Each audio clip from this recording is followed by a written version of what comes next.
interests. You know that saying, show me your friends and I'll show you your future? Well, according to recent studies, it's not just a catchy phrase, it's literally reshaping lives.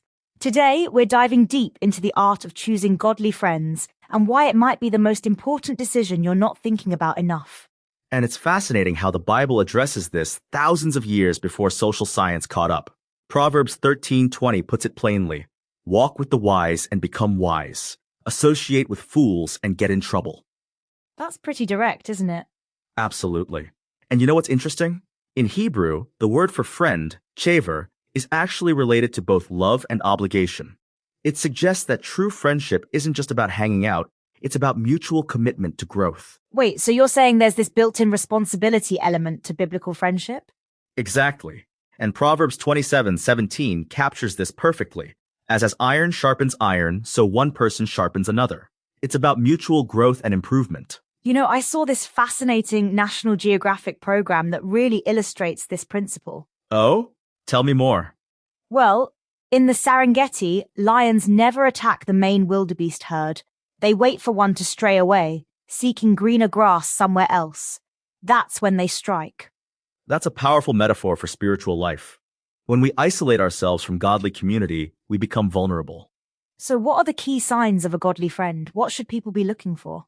Well, according to Proverbs 27:9, a godly friend provides heartfelt advice. Their counsel is compared to the sweetness of perfume and incense. That's beautiful imagery. And they're consistent. Proverbs 17:17 says, a friend loves at all times, and a brother is born for adversity. So it's not just about the good times. Not at all. A true godly friend sticks closer than a brother, especially during challenges. But here's what I'm wondering. In today's social media age, where everyone has hundreds of friends, how do we apply these principles? That's such a crucial question. You know, there's this quote I found that really resonates. You don't need a certain number of friends, just a number of friends you can be certain of. That's profound. And it aligns perfectly with Proverbs 12:26. The righteous choose their friends carefully. So quality over quantity? Absolutely. And sometimes that means making tough decisions about existing friendships. What do you mean by that? Well, 1 Corinthians 15:33 warns us that bad company corrupts good character. Sometimes spiritual maturity means recognizing when a friendship is pulling you away from your faith. That sounds really challenging. It is. But here's the thing. Being a loving and forgiving Christian doesn't mean you have to maintain relationships that compromise your spiritual growth. That's actually quite freeing to hear. And just like a good parent removes negative influences from their child's life, God often works to replace harmful friendships with godly ones. Let's talk about the practical side. How do we actually cultivate these godly friendships? Well, Hebrews 10:2-4-25 gives us a great framework. It talks about not giving up meeting together and encouraging one another. So, regular connection is important? Crucial. And it's not just about social interaction. It's about spurring each other on toward love and good deeds. That's really different from how most people approach friendship today. Exactly. Modern culture often treats friendship as purely recreational, but biblical friendship has a purpose, mutual spiritual growth. What are some warning signs that a friendship might not be spiritually healthy? Well, Psalm 1 warns against walking in step with the wicked or standing in the way that sinners take. That seems pretty clear-cut. But it's not just about obvious sin. Sometimes it's subtle, friends who consistently discourage your faith or mock your values. Or maybe those who pressure you to compromise. Exactly.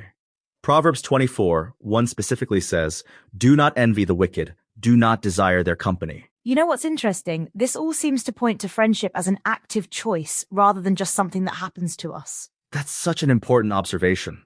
Proverbs 12:26 uses the word choose. It's a deliberate action. So what are some positive signs to look for in potential friends? Look for people who demonstrate spiritual maturity. According to recent studies, this shows up in how they handle pressure and treat others. Can you give some specific examples? Sure.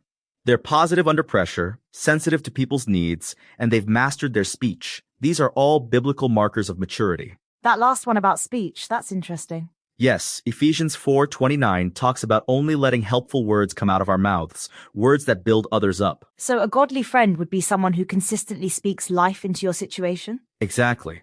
But they're also willing to speak truth when needed, even if it's difficult to hear. That balance seems really important. It is. Proverbs 27:6 says, "Wounds from a friend can be trusted." True friends care more about your growth than your comfort. Let's talk about the benefits. What happens when we do surround ourselves with godly friends? Well, Ecclesiastes 4:9-10 tells us that two are better than one because they have a good return for their work. If one falls, the other can help them up. That's practical and spiritual support. And it goes even deeper. These relationships become channels for God's grace in our lives. How so? Through prayer support, wise counsel, and practical help. Remember, Proverbs 11:14 says, "There's safety in many counselors." So godly friends actually help protect us? Absolutely. They're like spiritual armor, helping us stay strong in our faith and make wise decisions. This has been incredibly insightful. Any final thoughts for our listeners? Yes. Remember that friendship is a gift from God, but it's also a responsibility. Choose wisely, invest deeply, and don't be afraid to set boundaries when needed. And maybe take an honest look at your current friendships? Exactly. Ask yourself, are your closest friends helping you grow closer to God or pulling you away? That's a powerful question to end on. Remember, as Booker T. Washington said, it is better to be alone than in bad company.